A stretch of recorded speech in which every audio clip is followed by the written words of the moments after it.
Hi friends, இன்றைக்கி night டின்னருக்கு தாமரை விதை குருமா செய்ய போகிறோம். வாங்க எப்படி செய்யலான்னு பார்க்கலாம்.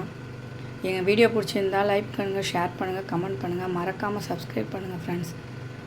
வாங்க வீடியோக்குள்ளே போகலாம். அடுப்பில் கடாய் வச்சு லைட்டாக எண்ணெய் ஊற்றி அந்த தாமரை விதை அந்த பொரி மாதிரி இருக்கும் அதை போட்டு நம்ம லைட்டாக ஃப்ரை பண்ணிக்கலாம்.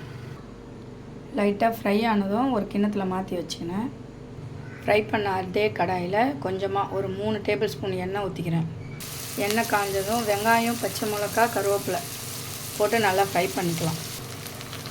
வெங்காயம் நல்லா வதங்கந்தும் ஒரு கோல்டன் லைட்டாக வதங்கந்தும் இஞ்சி பூண்டு பேஸ்ட் 1 ஸ்பூன் இஞ்சி பூண்டு பேஸ்ட்டு லைட்டாக வதக்கினேன். தக்காளி நான் ஒரு 4 சின்னதாக 4 தக்காளி எடுத்து வச்சுக்கிறேன்.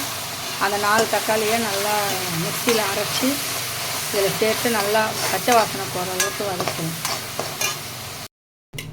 தக்காளி நல்லா வதங்கி எண்ணெய் பிரிஞ்சு வர வரைக்கும் நல்லா வதக்கலாம். அந்த பச்சை ஸ்மெல்லும் போயிடும். அதில் நம்ம அந்த வறுத்து வச்ச தாமரை விதை அதை சேர்த்து நல்லா ஒரு கலரி விட்டுக்கலாம்.